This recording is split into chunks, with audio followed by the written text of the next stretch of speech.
In the dust storms of Proxima IV, one human broke the rules and awakened a fire no alien had ever dared to feel. This is where fate changes. The story starts here. The winds of Proxima IV were in a foul mood that evening, howling like wounded metal beasts across a landscape carved from rust and ruin. The entire horizon burned with a liquid red glare, as if the planet's atmosphere had been stained by millennia of dust storms grinding iron into powder. Every gust carried a cocktail of stinging grit, fierce enough to scratch the coating off a mining rover. Out here, nothing survived unless it learned to bend, break, or hide. Malcolm Reed had stopped bothering with bending a long time ago. The 63-year-old miner trudged across the ridge with the same grim determination he had carried through battlefields 3 lifetimes ago. The orange-red soil clung to his battered boots in thick cakes, each step sinking deep enough to pop the joints in his knees. His breath fogged the visor of his helmet, even though the air outside was technically breathable. Technically meaning it wouldn't kill you immediately, only eventually. "Another beautiful day in paradise," he muttered, voice swallowed instantly by the roaring wind. 15 years he'd spent on Proxima IV. 15 years hiding in the mines, burying himself in routine and silence. Most miners burned out after 3 or 4 years. Some lasted 6. Malcolm had outstayed them all, partly out of stubbornness, partly because he had nowhere else to go, and partly because anonymity was the one thing Proxima IV offered in abundance. If you wanted to disappear, really disappear, this was the place. And Malcolm had wanted exactly that. His pace slowed as he neared the final ridge before the settlement. The prefabricated structures huddled together in the distance like terrified animals seeking shelter from a predator too large to comprehend. Lights flickered irregularly as sand battered the metal walls. The whole place smelled of desperation, burnt metals, and 1,000 unspoken regrets. Malcolm wasn't thinking of any of that. He was thinking about a cold tin of ration stew and the creaking cot waiting in his single-room prefab. Solitude didn't bother him anymore. What bothered him was interaction, which he avoided with the discipline of a monk. No friends, no ties, no trouble. Then just as he crested the ridge, his gut tightened. Movement, where there should have been only dead wind and dead metal. At first he thought it was a trick of the dying light, a twitch of shadow, a flicker of fabric, maybe a piece of abandoned tarp caught in the gale. But then his trained instincts kicked in. His hand dropped automatically to the plasma cutter at his belt. His eyes narrowed behind his visor. What in the 7 hells? There, silhouetted against the crimson sky, hung a figure from one of the old communication poles. An arm, a leg, hair whipping in the wind. A person. No, something else. Malcolm's pulse thudded hard enough to echo in his ears. He quickened his pace boots, crunching on the iron-rich grit. He fought the urge to look away, fought the old voice inside him that whispered, "You don't get involved. You don't look. You keep your head down." But he kept walking. And as he drew closer, the truth resolved through the haze. It wasn't human. The body was slender, almost too slender. The limbs were long, elegant, skin pale blue, faintly luminescent, glowed softly beneath a sheet of tattered rags that barely clung to her form. Long, silver-white hair streamed wildly behind her like a banner of moonlight shredded in the wind. A cerulean.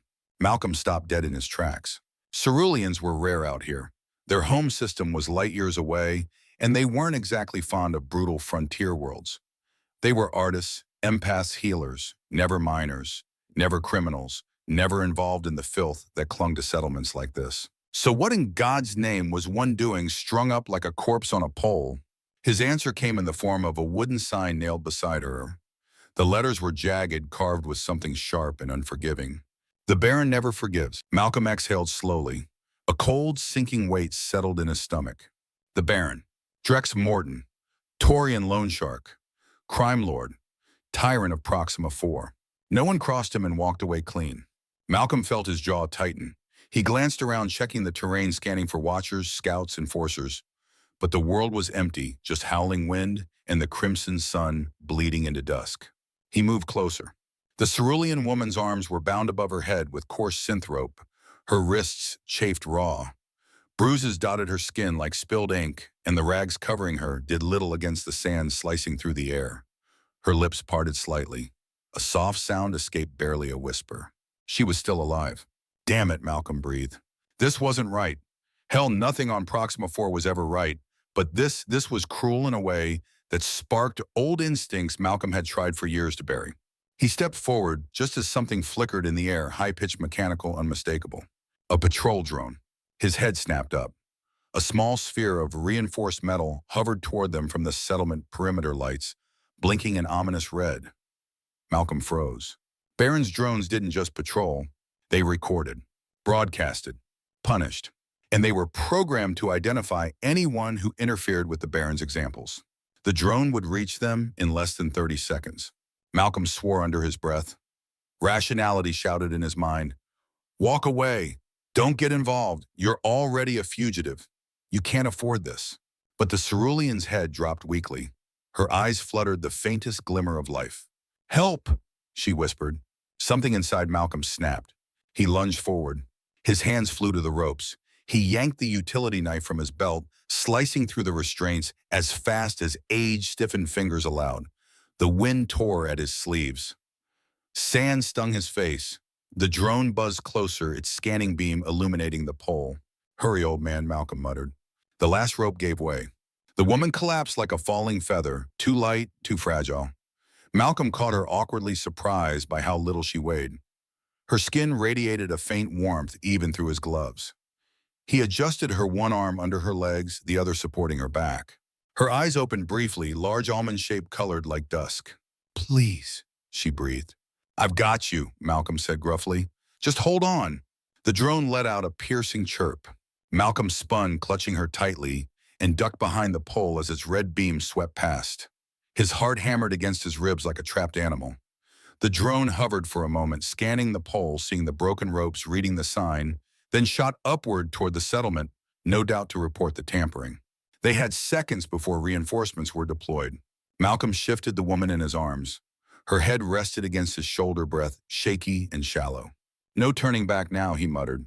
He carried her across the open flats, boots sinking deeper with every hurried step. The wind tore at them, desperate to drag them both into the dust, but Malcolm kept moving with the stubborn momentum of a man too old, too tired, and too damn guilty to leave someone behind again. By the time he reached his prefab squat metal, lonely at the edge of the settlement, his arms ached. His breath was ragged, but the cerulean was still alive. The door hissed open. Warm, recycled air spilled out. Malcolm stepped inside, kicking it shut behind him. The noise from the storm dimmed, replaced by the low hum of machinery and the metallic quiet of solitude. His solitude, ruined forever, he suspected. He laid her gently on his cot. The thin mattress dipped beneath her weight, barely noticeable. She curled slightly on instinct arms folding toward her chest, as though trying to shield herself from a world that had already done enough damage. Malcolm crouched beside her, pulling off his gloves. Name, he said quietly. What's your name? Her lips trembled. Lena. He nodded. The name suited her, soft, melodic, like the gentle breeze Proxima 4 had never known. I'm Malcolm, he said. Malcolm Reed. Her eyes flickered open. They were stunning, ethereal twilight colors, impossible for any human to replicate. You should not have helped me, she whispered. He will come for you. Oh, I know, Malcolm muttered, reaching for his medkit. She winced as he touched her arm, but she didn't pull away. The Baron never forgives, she breathed. Malcolm looked at the bruises on her ribs, the raw marks on her wrists, the fearful tremor in her voice. He exhaled. Well, he said, opening the kit, lucky for you, I stopped giving a damn about forgiveness a long time ago. The storm outside raged on, slamming against the thin prefab walls as if trying to break inside. Malcolm ignored the constant metallic rattling. He had lived with this noise for so many years, it had become background static, just another howl from a world that wanted him gone. But tonight the storm felt different, more personal, almost like it knew he had crossed a line. He knelt beside the cot and began rummaging through his old medkit. Most of the equipment was secondhand or outdated, but antiseptic was antiseptic and bandages were bandages. He pulled out a small canister and soaked a strip of cloth in it. This'll sting, he warned. Lena nodded faintly, though her eyes remained closed. Her breathing was shallow, each inhale accompanied by a tiny tremor. Cerulean bodies were delicate compared to humans. They weren't built for torture, hard labor, or exposure to a storm like this. The fact that she'd stayed alive long enough for him to find her meant she had more strength than she looked. He cleaned the cuts on her arms first. She winced but didn't pull back. When he moved to her ribs, she bit her lip hard enough to draw a dot of blue blood. "Easy," Malcolm murmured. "You're safe now." Her eyes fluttered open again, those twilight pools that seemed to reflect every emotion around them. "Safe," she repeated as if testing the word on her tongue. It has been a very long time since that word meant anything. Malcolm taped the last bandage into place. "Well, it means something now." Lena shivered. The rags covering her were soaked and nearly useless. He reached for the jacket he'd tossed aside after entering his heavy miner's coat, worn and patched, but warm. He wrapped it around her shoulders. The moment the thick fabric settled around her, she let out a soft breath, almost a sigh. "You are kind." Malcolm snorted as he stood up. "I'm not kind, just stubborn." But Lena tilted her head, studying him with those deep, searching eyes that made him uncomfortable in ways he couldn't explain. "Kindness and stubbornness," she whispered, "are often the same thing." Malcolm turned away suddenly, feeling too exposed. He busied himself putting the med kit back together, though his hands moved slower than usual. He wasn't used to someone watching him, not with curiosity, not with gratitude, not with anything except suspicion or disinterest. People had left him alone because he made a point to stay that way. And now here he was with a half-conscious alien girl wrapped in his coat, looking at him as if he were some kind of savior. Damn strange night. He grabbed a ration tin and placed it near the heater. As it warmed, he stole glances toward the cot. Lena had curled into the coat, her eyes drifting shut. Her breathing steadied. Her chest rose and fell in a slow, quiet rhythm that felt almost sacred in the silence of his prefab. For the first time in years, Malcolm found himself thinking not about survival, not about running, but about responsibility, about someone else. He rubbed the back of his neck. "Hell of a mess," he muttered to himself. He turned back to the cot only to find Lena watching him again, though eyes half-lidded but aware. "What did you do?" he asked softly. "What made the Baron hang you up there like that?" Her expression tightened, pain flickering across her features, not from her wounds but from memories. "I tried to leave," she whispered. "I served him for 2 years. I sensed the emotions of his men. I told him when they lied, when they plotted against him, when they feared him. I helped him crush them." Her voice broke. Malcolm sat on the edge of the cot without thinking. "I didn't want to," Lena continued. "But he had ways of forcing my abilities to respond, ways of making pain echo." Her fingers trembled slightly. "Ceruleans feel what others feel, but under his control I felt everything. Every beating, every execution, every betrayal." Malcolm felt his jaw tighten. He knew what she wasn't saying. He had seen torture methods during his military years. What slavers did to empaths was beyond cruelty. "And when I finally tried to run," she whispered, "he said my punishment would be an example." Malcolm exhaled through his nose. "That's not punishment," he said. "That's sadism." "Baron Morton is broken," Lena murmured. "But his cruelty makes him strong. Fear makes him strong." "He's not strong," Malcolm growled. "He just makes other people small." Lena studied him again, her eyes softening. "You speak like someone who has seen cruelty before." He froze. The room suddenly felt too small, too bright. He stood up abruptly. "Everyone's seen cruelty." "No," she said quietly. "Not like you." Malcolm opened his mouth, closed it, then forced himself to change the subject. "You need rest," he said. "Food will be ready in a minute." She allowed her eyes to close, but her voice drifted softly across the room. "Thank you, Malcolm Reed, for saving me." He didn't respond. He didn't know how. He ate in silence later, sitting at his small table, only one chair, because he'd thrown the other outside years ago when someone tried to use it to strike up a conversation. Lena slept fitfully on the cot, occasionally whimpering softly in her dreams. He tossed her one of his blankets, and she instinctively curled deeper into it. His bones ached. His mind spun. Every survival instinct screamed that the smart move would have been to walk away, let someone else handle it, or no one. Plenty of people died here. The planet devoured the weak without remorse. But he hadn't walked away. Because deep down, no matter how much he repeated the lie, Malcolm Reed wasn't the kind of man who watched someone die. He never had been. And that fact was exactly what had ruined his life before. He leaned back, closing his eyes. 15 years running. 15 years hiding. 15 years swallowing guilt like poison. And somehow a half-dead cerulean girl had dragged it all back to the surface. He sighed and stood checking the locks on the door. Everything was secure. The storm masked most sound, but inside the silence pressed heavily against him. He was nearly asleep in his chair when it happened. A knock. A knock. Malcolm's eyes snapped open. His hand instinctively reached for his plasma cutter. No one knocked on his door. Ever. Not in 15 years. He moved carefully toward the entrance, staying to the side of the doorframe. "Who is it?" he barked. "It's Grix. Open up, Reed." Malcolm exhaled, tension easing only slightly. Grix was one of the few beings in the settlement he didn't completely hate. An old Palladian miner with rocky skin and a voice that sounded like gravel rolling down a chute. They'd survived a collapse together in Tunnel 9 once nothing forged trust like nearly dying beside someone. Malcolm opened the door just a crack enough to slip outside and block the interior from view. Grix's 4 eyes blinked rapidly, all pupils constricting in agitation. "You've stepped in it, human," he rumbled.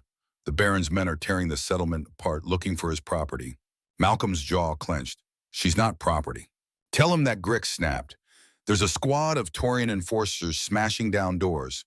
They're offering 10,000 credits for information leading to her return." "Let them come," Malcolm muttered. Not bravado, just exhaustion and grim acceptance.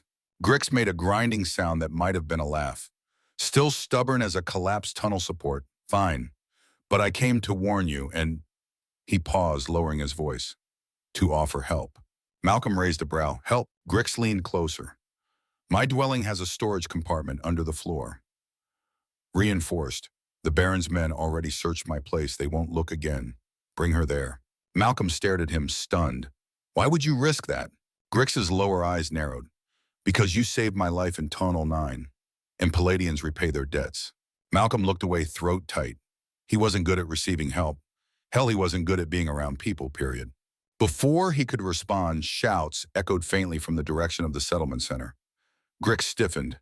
"They're close. You don't have much time." "I appreciate the offer," Malcolm said quietly, "but I can't put you at risk." Grix growled. "Stubborn human." He pressed a small device into Malcolm's hand. "Emergency beacon. If things go bad, activate it. I'll come." Then he lumbered off into the storm. Malcolm slipped back into the prefab, sealing the door behind him. Lena was awake. She sat upright, hair disheveled, eyes wide with fear. "They're looking for me." "Yes," Malcolm said, "and we're leaving. Now." Her hands trembled. "There is no safe place here." "There's one," Malcolm said, "but it's not close." He knelt, helping her stand. She winced but remained steady. "Can you walk?" "I can," she whispered, "if you lead." Malcolm grabbed water rations, medical supplies, everything he could carry in a single emergency pack. "We're heading for the abandoned mine," he said. "No sensors, no patrols, no Baron." "You would risk everything," Lena whispered for me. Malcolm shrugged, trying to hide the complicated truth. "I know what it's like to be hunted." Outside, the storm roared. Inside, Lena reached for his hand. "Then I will follow you anywhere." Malcolm swallowed hard, tightened his grip on her fingers, and led her toward the back exit, toward darkness, danger, and a future he hadn't meant to open, but one he could no longer turn away from. The rear maintenance hatch groaned as Malcolm forced it open. A blast of coal dust-infused air hit them immediately. The storm hadn't calmed. If anything, it had grown angrier, like the planet itself sensed the fugitive slipping through its fingers. Malcolm kept one hand wrapped around Lena's wrist as he guided her outside, ducking low and moving quickly toward the ridgeline. Every instinct he possessed, military and minor alike, was screaming at him to be fast, precise, silent. They scrambled behind the jagged outcroppings, moving from shadow to shadow, as if navigating a battlefield.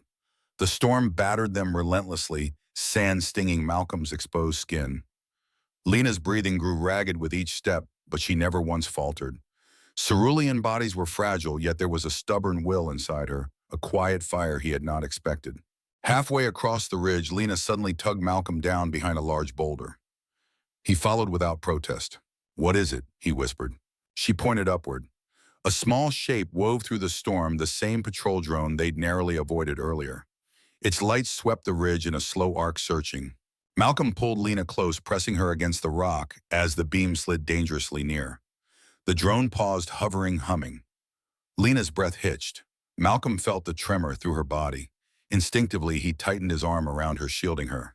The light drifted away after a tense moment, and the drone veered back toward the settlement. You all right, he murmured. Lena nodded, though her eyes were wide with lingering terror.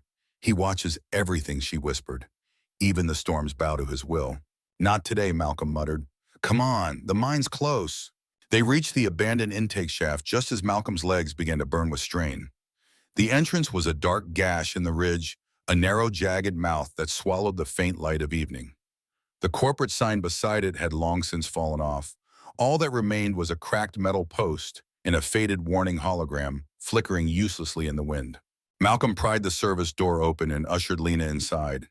The interior air was cool, stale, and still a stark contrast to the roaring chaos outside. Once the panel slid shut, the storm vanished entirely, leaving only the sound of their breathing and the low hum of Malcolm's helmet lamp. Stay close, he said softly.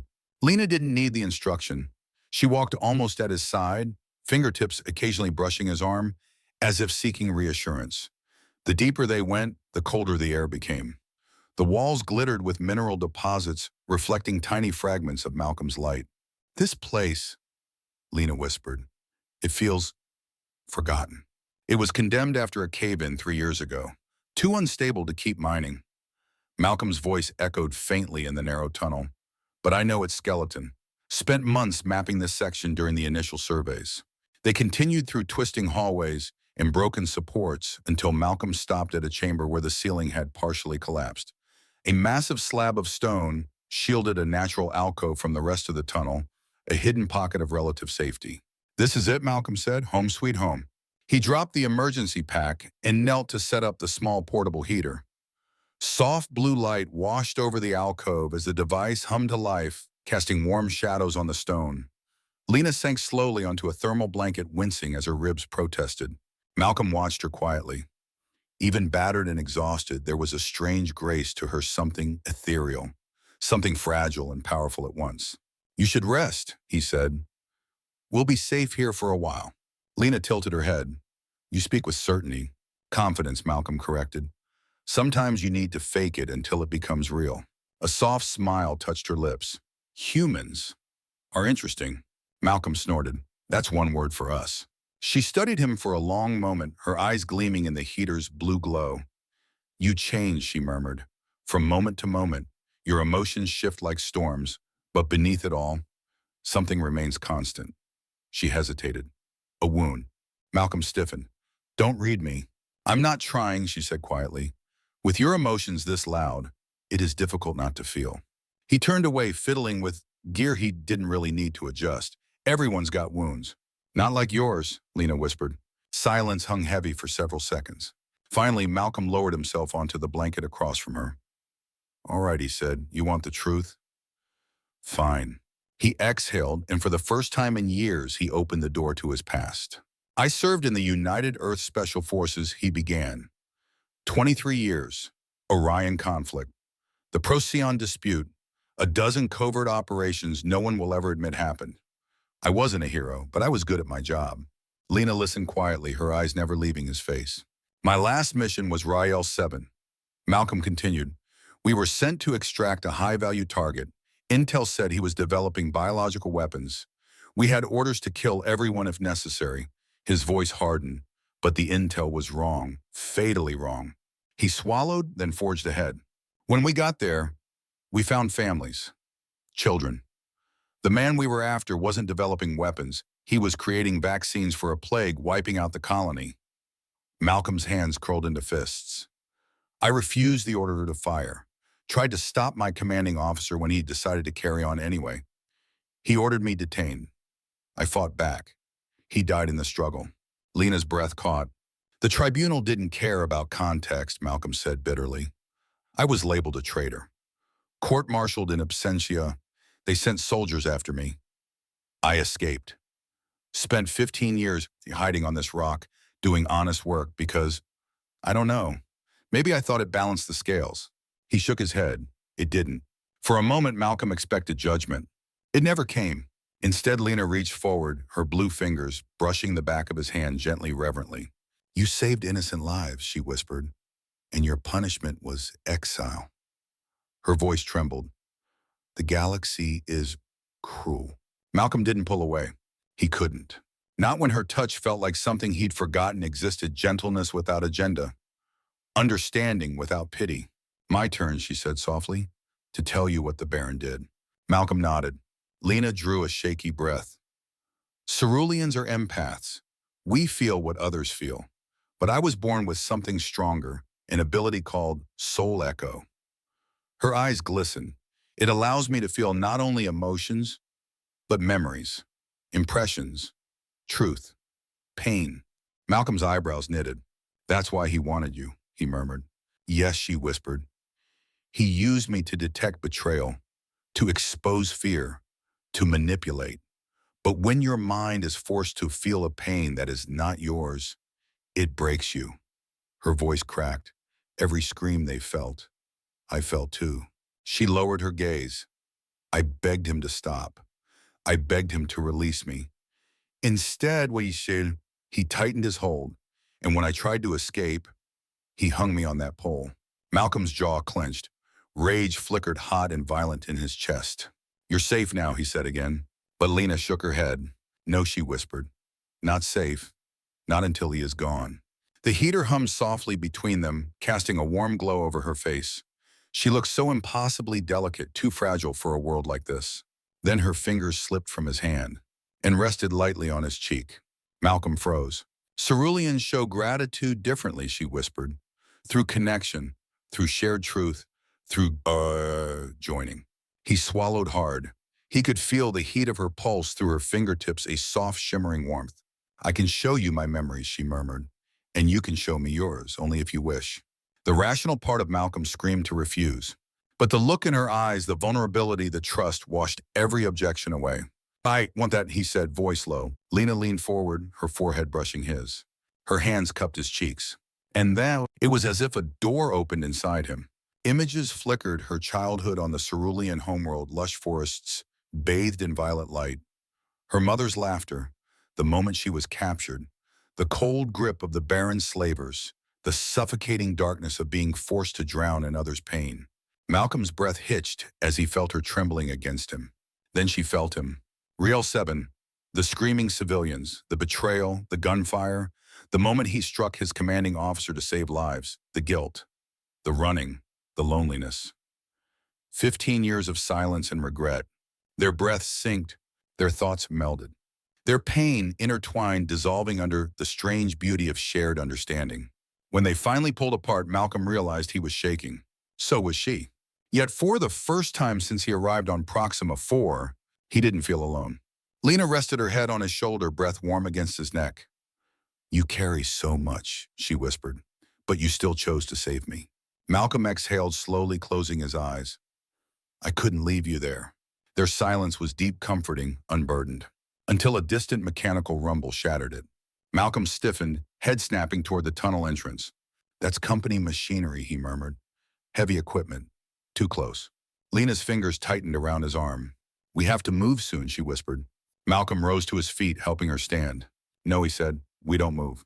He picked up the emergency beacon. We call for help. The emergency beacon pulsed softly in Malcolm's hand, a steady rhythm of red light blinking across the dim chamber. Lena watched it with a mixture of hope and dread, her fingers lightly brushing his sleeve. The rumbling machinery in the tunnels beyond the alcove grew louder, then softened, then changed direction, as if the mining crews were burrowing dangerously close. They won't come this far, Malcolm murmured. Not tonight. The abandoned sectors aren't safe for their equipment. But the Baron's men will look everywhere, Lena whispered. He will tear this planet open if he believes I am hiding beneath it. Malcolm slid the beacon into a crevice where the signal would reach deeper tunnels but stay hidden. That's why we need help, and Grix doesn't make offers lightly. Lena hugged his coat closer around her. It dwarfed her slender frame, but she seemed to take comfort in its weight. Malcolm settled beside her, watching the shadows shift across the walls as the heater flickered. Minutes passed. Then, a faint vibration in the air, followed by a scrape of stone. Malcolm reached for his plasma cutter, instantly positioning himself in front of Lena. Easy human, came the familiar gravelly voice. Malcolm exhaled. You trying to give me a heart attack, Grix? From the darkness emerged the Palladian's hulking frame, rocky skin glinting in the heater's glow. But he wasn't alone. Two others followed him into the chamber. The first was an Arcturan forearm spindly with compound eyes that reflected blue light like polished gemstones. His antenna twitched as he stepped into the open. This is Nix Grix, grumbled. He knows the communications networks. Can jam the Baron's patrol frequencies. Nix chittered, voice high and almost insect-like. If the Baron wants silence from us, we give him silence. If he wants signals, we give him noise. Always happy to cause chaos. Malcolm raised a brow. Good to know. The third figure stepped forward, a massive Denibian woman, her dark hide covered in intricate tattoos that seemed to pulse with faint bioluminescence. She was a head taller than even Malcolm's shoulders, broad eyes hard. And this, Grix said reverently, is Corva. Corva inclined her head in a slow nod. I break things, she said simply, especially things that belong to tyrants. Lena shifted beside Malcolm, drawing Malcolm's coat tighter. You came, she whispered, wonder and disbelief threading her voice. We came because it's time, Grix answered. The Baron has ruled with fear for too long. People are tired. The settlement is ready to crack. You two. He pointed a thick stone finger. You're the spark. Malcolm let out a slow breath. I didn't mean to start anything. No one ever does, Nix chirped. Revolutions always begin with an accident, or an impulse, or a human making a reckless decision. Malcolm shot him a look. Nix's antennae wiggled mischievously. Enough jokes, Corva rumbled. We need a plan. The Baron won't let this go. Not after what you did. Not after what she means to him. She nodded toward Lena. If he finds either of you alive, it will be long before he kills you. Lena flinched. Malcolm moved closer, instinctively shielding her. We have a plan, Grix said. Or the beginning of one. A supply ship docks tomorrow at 0600. It's the only vessel scheduled to arrive this month. I've already spoken with the captain. He'll take you both off-world. Malcolm felt something in his chest tighten. And what's the price? Everything you've saved, Grix said without hesitation. Every credit. It's not cheap, but he's risking his life too. Malcolm nodded. Worth it. Lena touched his wrist. Malcolm, that's your entire life's work. Doesn't matter, he said simply. Not compared to staying here. Nick stepped between them, all four hands shifting with a restless energy. The problem, human, is that the Baron will have his men watching the docks. They know someone helped the Cerulean escape. They know you're involved. So we give them something else to look at, Corva said. Her grin was slow and dangerous. A distraction. Malcolm leaned back slightly. How big of a distraction? One that shakes the foundation of the settlement, she said. But won't kill anyone. We may want rebellion, but we don't want bodies. Nix chittered excitedly. Small fires, system malfunctions, power grid disruptions. Nothing catastrophic, but enough to send security scrambling. Grix crossed his massive arms. When they run to put out the metaphorical fires, you two sneak into Dock Bay 3. I'll clear the maintenance corridor. The captain will have your passage papers ready. Malcolm considered it all carefully. Every step was dangerous. Every choice a gamble. Someone needs to coordinate the settlers, he said finally. If this turns into chaos, it already is chaos, Corva replied. The Baron made sure of that. Lena spoke suddenly, voice trembling. He will not forgive this uprising. If you fail, he will kill all of you. Grix shrugged. Then we don't fail. Malcolm looked between them. These weren't soldiers. They weren't rebels. They were miners, workers, laborers, ordinary people pushed past their limits. He felt a familiar ache in his chest. The same ache he'd felt on Riel 7 when he realized innocence was about to die unless someone took a stand. Then I'm with you, Malcolm said. All the way. Good, Grix grunted. Then let's plan. The next hour was a blur of strategies, improvised maps drawn in the dust supply, counts, timing charts made from marks on the wall. Nix jabbered about signal jammers and bypass circuits. Corva demonstrated how easily she could snap a steel support beam in half. Lena contributed quietly, describing which of the Baron's guards were most fearful, most loyal, or most likely to buy into chaos. Only once did Malcolm notice something off. Nix kept glancing toward the tunnel entrance. Not just once, often. Almost anxiously. Malcolm cataloged the observation silently. Nix was helpful, yes, but Arcturans were notorious opportunists. If the Baron offered them credits or protection, many would sell out allies without hesitation. For now, Malcolm kept watchful eyes. When the planning finally ended, Grix stood. We should leave. The more time we linger, the more likely someone will stumble in. Corva clapped Malcolm on the shoulder hard enough to rattle his bones. Rest while you can, she said. Tomorrow we'll test all of us. Nix gathered his equipment, chittering, "We'll be in touch, and human don't die." He pointed to Lena. "She would miss you." Malcolm scowled, but Lena's cheeks colored faintly. Grix was the last to leave. "Activate the beacon again if anything goes wrong," he said. "And Malcolm, thank you." "For what?" "For reminding us we don't have to be afraid." Malcolm didn't answer. He watched as the three figures melted into the tunnels. Silence returned, deep and echoing. Lena sat on the blanket, legs tucked delicately beneath her. Malcolm returned to her side, lowering himself slowly, joints protesting. "They believe in you," she whispered. "They shouldn't," Malcolm muttered. "I'm no leader." "Leaders are not chosen," Lena said softly. "They emerge. When others see strength they wish they had." Malcolm stared at the heater's glow. "Strength," he repeated. "Is that what you see?" She crawled closer, her small hand resting lightly on his chest above his beating heart. "I see a man who saved me," she whispered. "A man who carries sorrow but chooses compassion. A man who stands between others and danger. That is strength." Malcolm swallowed hard, unable to speak. Lena shifted, sitting beside him, so her shoulder pressed against his arm. Her presence warmed him more than the heater. "We may not survive tomorrow," she said gently, "but tonight, we are together." Malcolm turned his head. Her twilight eyes glowed softly. He reached out, tucking a loose strand of her silver-white hair behind her ear. "Yeah," he murmured. "We are." She leaned into him, resting her head on his shoulder. They sat like that for a long while, two fugitives, two broken souls sharing quiet breaths in a forgotten corner of a dying mind. Outside, the storm howled. Inside, for the first time in years, Malcolm felt something like peace. Fragile, temporary, but real. Hours passed. Eventually, Lena drifted asleep against him, breath soft and steady. Malcolm lay awake, listening to the distant thud of mining machinery, the faint rattle of loose stones, and the quiet rise and fall of Lena's chest. Tomorrow would be dangerous, bloody, chaotic. But he would face it. Not because he wanted to live, but because he finally had something to live for. He closed his eyes, his hand brushing Lena's gently, protectively. "Tomorrow," he whispered. "Tomorrow we fight."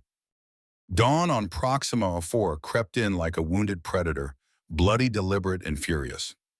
Red haze filled the sky as Malcolm and Lena emerged from the mine shaft, their breaths clouding in the cold, early air. The ridge loomed behind them, shadowed by the storm that had finally begun to calm. Every sound echoed sharper in the thinning wind. Every footstep felt like it could be the one that drew death closer. Malcolm adjusted the miner's cap on Lena's head, tucking her silver-white hair beneath it as best he could. The oversized coveralls Grix had given her hung loosely around her slender frame, but they did their job. They made her look less like a rare cerulean target and more like another exhausted worker. "Ready?" Malcolm asked softly. Lena nodded, though her eyes flickered nervously. "I can sense fear throughout the settlement," she whispered. "The Baron's men, they're anxious, violent." "Good," Malcolm said grimly. "Means the distractions are working." They skirted the perimeter, sticking to the shadows between prefab structures. The streets were unusually empty, though judging by the distant alarms and the rumble of machinery, the entire settlement was awake and on edge. At precisely 0530, the first explosion sounded. Not a deadly one, just a loud concussive blast from the processing plant's auxiliary unit. A plume of smoke erupted into the air, followed by klaxons wailing sharply through the settlement. Workers poured from buildings, shouting in panic. Security guards sprinted toward the plant in clusters. "Right on schedule," Malcolm murmured. Lena clutched his hand tightly. "Malcolm," she whispered. "I sense something else. Someone is—" A second explosion shook the ground, this one larger, deeper. Malcolm whirled, pulling Lena behind a storage shed as debris shot skyward. "That wasn't part of the plan," he growled. Smoke poured from the processing plant, thick, dark, too much damage. Corvo was supposed to create chaos, not destruction. He activated the tiny communicator Nix had given him. "Grix." What the hell happened? Static. Then the Palladian's gravelly voice crackled through. Corvo was intercepted. The Baron's forces caught her toolkit, she improvised. "She's alive, but captured." Malcolm swore under his breath. "We can't let her." No time, human Grix cut in. "Path to Dock Bay 3 is open. Go, now, before security regroups." The communicator went dead. Malcolm tucked it away. "We move." They sprinted across the settlement, ducking behind machinery stacks of ore containers and collapsed scaffolding. The spreading smoke provided excellent cover, but also masked visibility. Malcolm's military instincts screamed warnings with every step. As they neared the docking sector, the roar of voices rose angry, frightened, volatile. Malcolm pulled Lena into the cover of a cargo hauler and peered through the gaps. A crowd of miners and workers confronted a Taurian enforcer near the main terminal. The enforcer swung his massive horned head, roaring threats as he shoved people aside. The workers pushed back, shouting for justice, for freedom, for answers. Then Malcolm saw him, the Baron. Drex Morton stood at the center of the chaos like a dark god stepping out of a nightmare.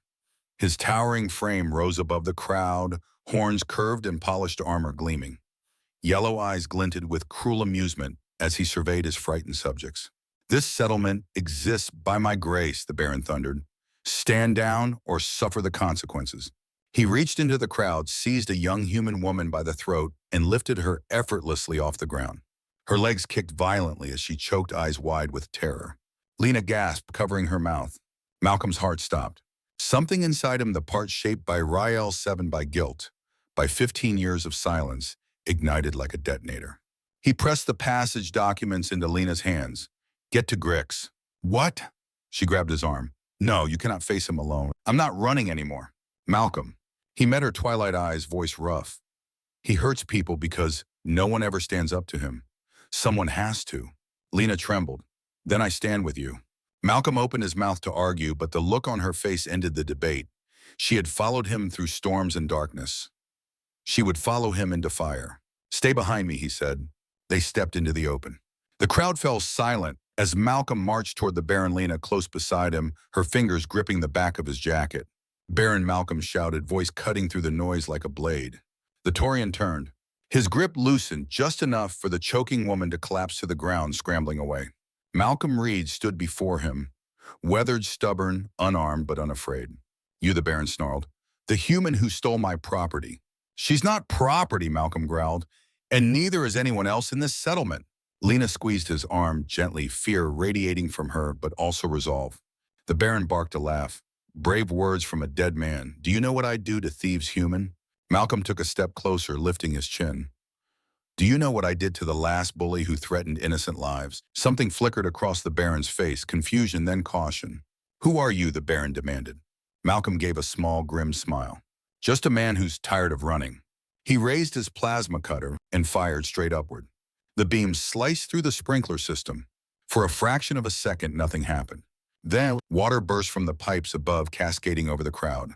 A collective gasp rippled through the workers. It was the signal.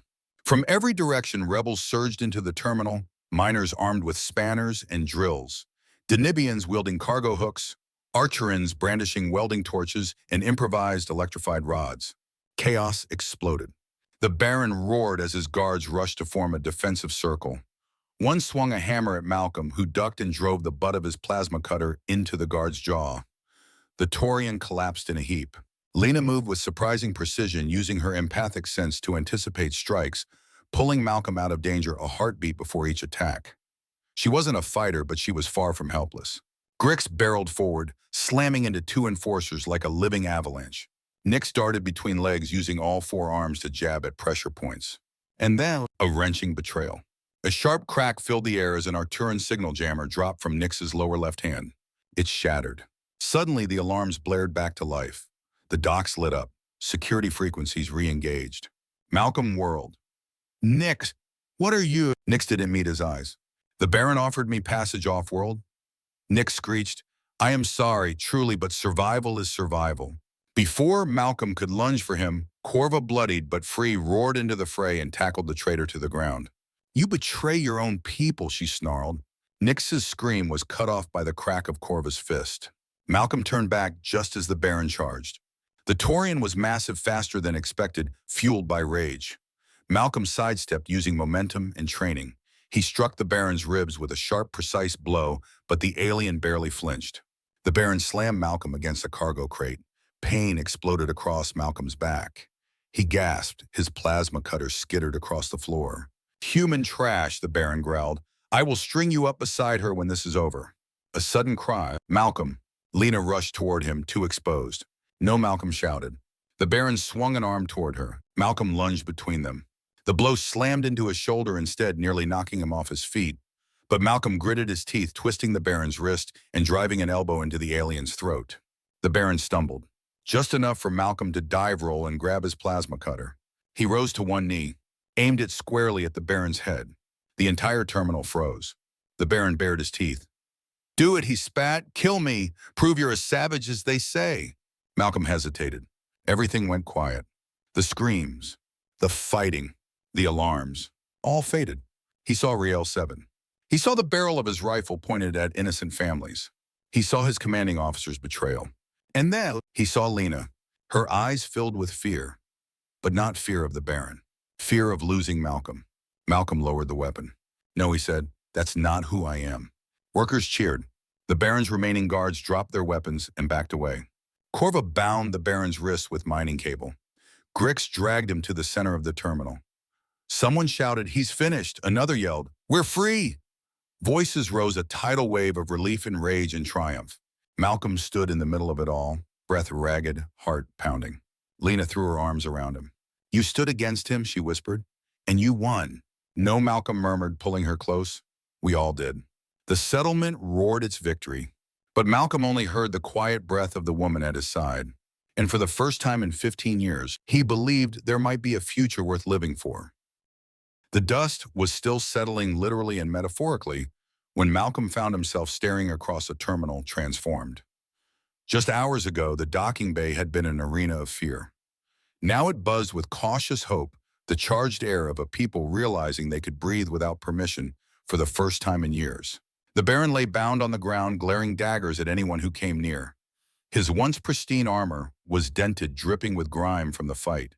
His horned head hung forward after Malcolm's blow to his skull, yet those yellow eyes still smoldered with cold hatred. Corva stood guard over him, arms crossed, tattoos glowing faintly as her pulse steadied. Grix directed miners to secure the exits, while Nix, now bruised, gagged, and trussed up, occasionally twitched in panic. The settlement workers spoke in excited bursts. "He's finished. He can't hurt us now. What do we do next?" Malcolm felt Lena squeeze his hand, bringing him back to the present. Her twilight-colored eyes glimmered with relief as she leaned against him. "You did it," she whispered. "We did it," Malcolm corrected. Other voices soon quieted as Grix stepped onto an overturned crate, raising all four hands for silence. "Listen up, the Baron's reign is over, but freedom is fragile. We need structure leadership before his men regroup or outsiders try to exploit us." The crowd murmured agreement. Corva lifted Nix by the back of his collar and dropped him at Grix's feet. "What about this one?" Grix's lower eyes narrowed. "His fate belongs to the council, not us." He turned to Malcolm. "You should lead the council. They want you to." A ripple of agreement swept through the workers. Malcolm stiffened. "No." "No," Corva rumbled. Malcolm stepped forward. "I'm not a leader, and I'm not staying." He gestured toward Lena. "We're leaving on the supply ship. Together." A few disappointed murmurs rose, but Grix only nodded slowly. The Palladian had always been perceptive. "Then we'll lead ourselves," he said, "but we'll never forget what you did." Lena stepped closer to the gathered miners. "We Ceruleans have a belief," she said softly. "A people is defined by their choices, not their chains. Today, you chose courage over fear. This victory belongs to you and the future you build." Her melodic voice seemed to settle over the crowd like a blessing. Corva placed a massive hand over her heart. "We honor you both." Malcolm felt something warm and unfamiliar swelling in his chest, a fragile mix of pride, humility, and a quiet ache for the life he had never allowed himself. Captain Tarn, the grizzled Ryelian freighter pilot with 3 eyes and a no-nonsense posture, approached them. "If you two want off this rock," he grunted, "now's your chance. Ship leaves in 10 minutes. Grix handed Malcolm a small data pouch. "Your passage papers, encryptions included, safe on any port where I've got friends, which is most of them." Malcolm tried to speak but found his throat tight. Grix saved him the trouble. "Just go, human, before we make you stay." Corva bowed her head. Nick squeaked faintly through his gag. Lena took Malcolm's hand, her fingers delicate but steady. "Come," she whispered, "let's go." They walked toward the freighter, together, stepping across the battle-worn floor of the terminal. Workers parted for them like a tide, some nodding, some placing hands over hearts, others simply staring with unspoken gratitude. At the entrance ramp to the ship, Malcolm paused. He turned back to Grix, Corva, and the gathered miners. "You don't need a leader," he said. "You already have one another.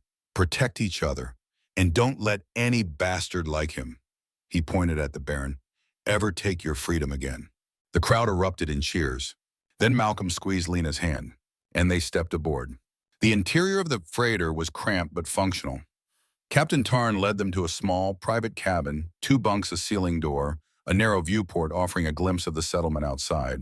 It ain't luxury, the captain said, but it'll keep the 2 of you in one piece until we hit my home port. It's perfect, Lena said softly. Tarn grunted and left them alone. Malcolm let out a long breath and dropped into the nearest bunk. His entire body ached.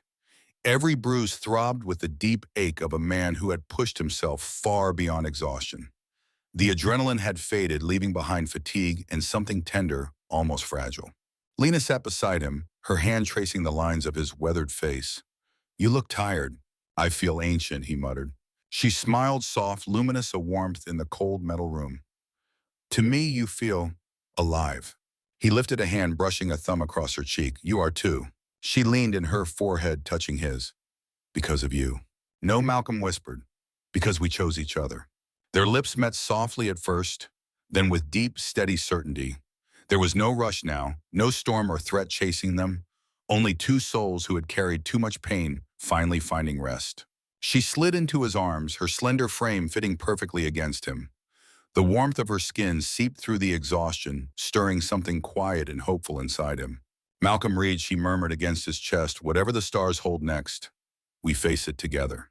The freighter's engines rumbled to life beneath them. The cabin vibrated gently as the ship lifted off the ground.